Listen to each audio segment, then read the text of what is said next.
Sirajganj বাহিরগোলা railway station সিরাজগঞ্জের অত্যন্ত পুরনো এবং ঐতিহ্যময় একটি রেল স্টেশন ছিল এই বাহিরগোলা রেল স্টেশন। আজকে এই রেল স্টেশনের কিছু অজানা ইতিহাস আপনাদের মাঝে শেয়ার করব। হ্যালো ফ্রেন্ডস, আসসালামু আলাইকুম। This is Mohammad Zahid and welcome to new another video. Bahirgola rail স্টেশনটি তৈরি করা হয় 1915 থেকে 16 সালের ইংরেজ শাসন আমলে। সিরাজগঞ্জের রেলওয়ে কোম্পানি দ্বারা নির্মাণ হয় এই ব্রিজটি। ওই সময় বাণিজ্যিক দিক বিবেচনা করে সিরাজগঞ্জ শহরে রায়পুর বাজার স্টেশন, বাহিরগোলা এবং যমুনার ঘাট নামে 4টি রেল স্টেশন তৈরি করা হয়। কালের বিবর্তনে বাহিরগোলা এবং যমুনার ঘাট রেল স্টেশন বন্ধ হয়ে যায় বঙ্গবন্ধু রেল সেতু চালু হওয়ার পরে। এই রেল স্টেশনের মাধ্যমে ভারতের আসাম, ত্রিপুরা এবং পশ্চিমবঙ্গে যাতায়াত করা যেত খুব সহজেই। সিরাজগঞ্জের রেল ব্যবস্থা ছিল তখনকার যুগে অসাধারণ এবং অতুলনীয়। কালের বিবর্তনে এই রেল ব্যবস্থা একেবারে ভেঙে পড়েছে।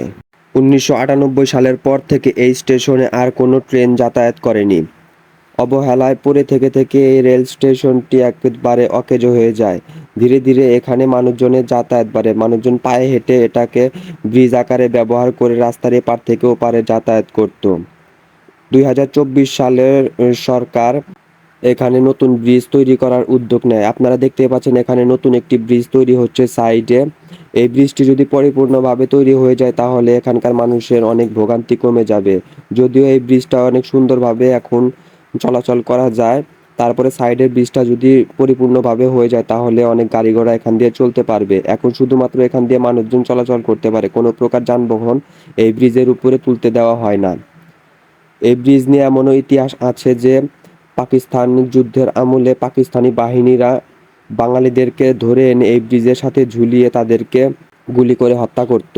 এমনকি আমাদের গ্রামেরও এক সদস্য, তাকে এই ব্রিজের সাথে ঝুলিয়ে হত্যা করা হয়েছে।